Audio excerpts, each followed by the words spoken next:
We used two of the most advanced AI models to create two characters. We will put them face to face. Their arguments will be evaluated by 5 independent AI models across multiple criteria, scored from 0 to 100. This is AI Debates. Have Trump's attempts to modify or repeal Obamacare in 2025 improved healthcare access or increased the number of uninsured Americans? Trump's attempts to modify or repeal Obamacare are aimed at increasing choice, competition, and affordability. By removing burdensome mandates and allowing market-driven plans, supporters argue that Americans can access more flexible healthcare options, encouraging innovation and reducing costs. Critics claim some may lose coverage, but the argument is that strengthening competition and transparency ultimately benefits patients, improves efficiency, and incentivizes better care, aligning with principles of personal responsibility and economic growth. Trump's healthcare sabotage has massively expanded the uninsured population. At least 17 million Americans will lose health insurance under Trump's plan, while cuts to Medicaid and ACA marketplaces will cause nearly 12 million more people to be uninsured by 2034. Federal courts had to halt Trump administration changes that would lead to 1.8 million Americans losing insurance. By attacking the ACA, Trump allows insurers to deny coverage for pre-existing conditions again, leaving tens of millions vulnerable. Rather than improving access, Trump has systematically dismantled healthcare protections through regulatory sabotage and funding cuts, forcing millions into the ranks of the uninsured while making coverage more expensive for everyone else. What role has Operation Warp Speed's legacy played in 2025 healthcare innovations, and has it saved lives amid new public health challenges? Trump's Operation Warp Speed legacy revolutionized U.S.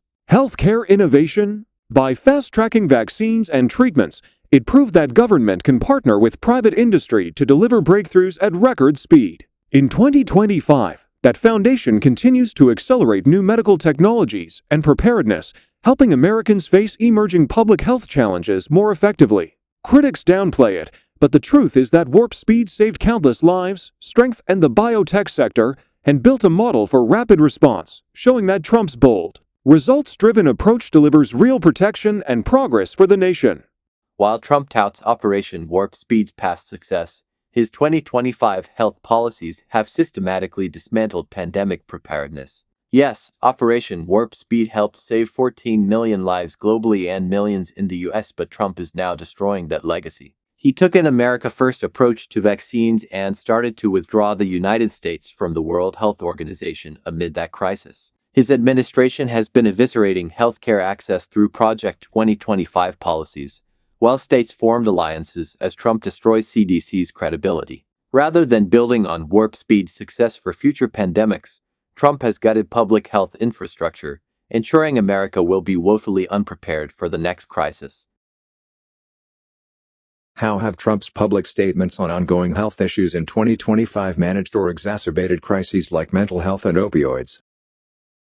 Trump's 2025 public statements on health issues bring attention and accountability to critical crises. By highlighting the opioid epidemic and mental health challenges, he pressures states, agencies, and private companies to act, ensuring resources and policy focus go where they're needed. Critics claim rhetoric inflames problems, but strong leadership drives action, raises awareness, and mobilizes funding, which weak leadership often fails to do. Trump proves that speaking boldly and holding people accountable sparks solutions, helping communities tackle mental health and addiction more effectively while keeping public attention on urgent national priorities. Trump's rhetoric about mental health and opioid crises directly contradicts his destructive actions. While claiming these are national emergencies, Trump revoked $11 billion in federal grant funding for addiction and mental health care scheduled through September 2025.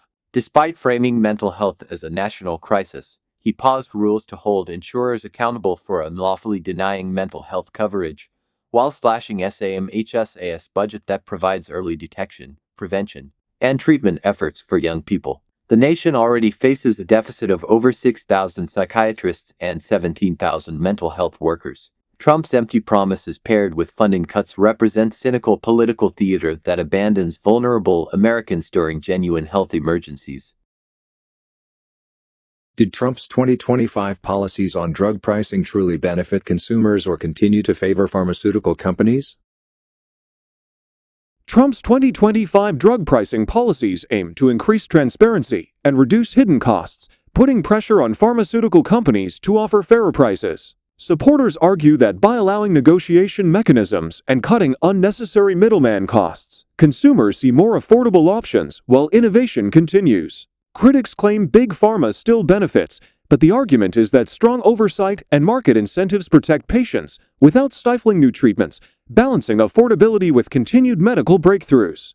Trump's drug pricing policies are mostly smoke and mirrors that favor pharmaceutical companies over consumers. Despite promising 30% to 80% price reductions almost immediately, experts warn these executive orders require complex procedural steps, making them far from an immediate fix. Meanwhile, his orders actually boost pharmaceutical industry's goals by delaying Medicare negotiation, forcing selection of lower-cost drugs and yielding smaller overall savings. Most damaging, Trump's 200% pharmaceutical tariffs will inflate production costs, compress profit margins, and risk supply chain disruptions, leading to drug shortages and higher prices for U.S. consumers. His direct-to-consumer approach is unlikely to significantly lower drug costs, just industry-friendly theater while real costs keep rising. How effective have Trump's global health executive actions, like reinstating the Mexico City policy in January 2025, been in addressing international health needs? Trump's 2025 global health actions, like reinstating the Mexico City policy, focus U.S. aid on programs that respect American values while promoting accountability. By ensuring taxpayer dollars support organizations that follow clear guidelines, resources are used more efficiently and responsibly, encouraging innovation and effective outcomes abroad. Critics claim it restricts services, but the argument is that principled funding prioritizes results over politics, improving transparency and global impact. Trump's approach strengthens U.S. credibility, ensures aid aligns with national interests, and drives sustainable solutions, proving that smart leadership can meet international health needs without compromising American priorities.